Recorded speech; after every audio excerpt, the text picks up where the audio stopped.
Hey everyone, good afternoon, good afternoon. I'm back with another article. Democratic lawmakers in Washington are renewing a proposal to give every American child $1,000 at birth.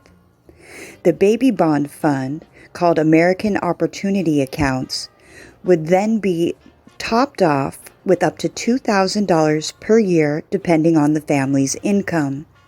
The accounts would be federally insured and managed by the U.S. Department of the Treasury. Account holders would be able to access the funds once they turn 18 to pay for eligible uses, such as higher education or home ownership. The bill, called the American Opportunity Accounts Act, was reintroduced last week by Senator Cory Booker, DNJ, and Rep. Ayanna Pressley, D. Mass.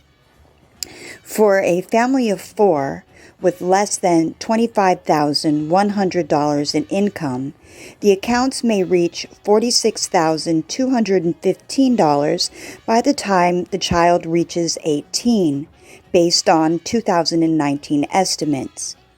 These sums would be reduced for families with higher incomes, an annual supplement payment gradually phased out.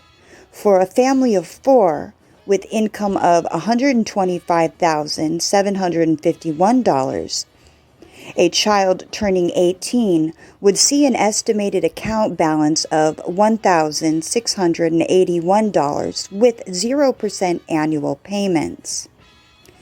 The legislation calls for making the changes fully paid for by raising the inheritance and estate taxes. A 2019 analysis by the Committee for the Responsible Federal Budget found the bill proposed revenue increases would more than offset the costs of legislation.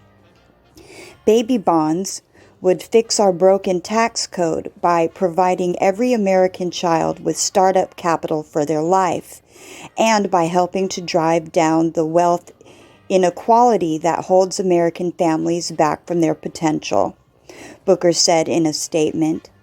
The policy is aimed at narrowing the wealth gap, which has grown dramatically in the past 50 years, according to lawmakers. It may also help the persistent racial wealth gap. In 2016, Black households had a median wealth of $17,100, and Hispanic households had $20,600, while white households' wealth was a median of $171,000, according to the Pew Research Center.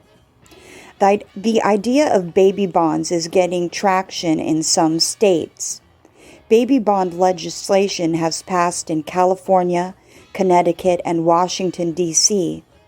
Another 8 states have introduced legislation, according to the Urban Institute, including Iowa, New Jersey, New York, Wisconsin, Washington, Delaware, Nevada, and Massachusetts. The terms for how much funds would provide, as well as permitted uses for the money, varies. The total endowments by adulthood start from $3,000.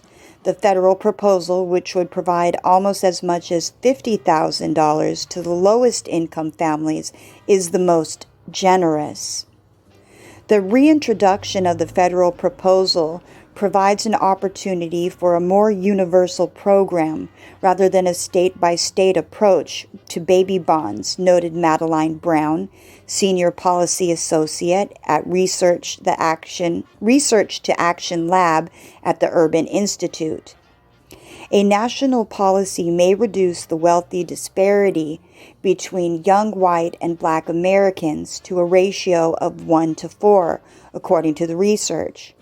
Estimates have found young white Americans have 16 times the wealth of young Black Americans based on median incomes.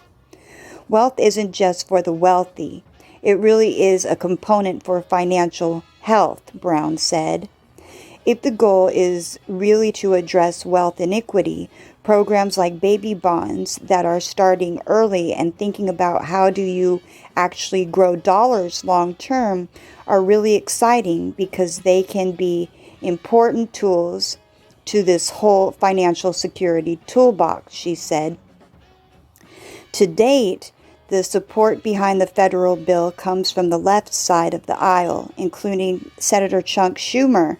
I called him Chunk. Chuck Schumer, Elizabeth Warren, and Bernie Sanders. However, there is more bipartisan support at the state level, according to Brown.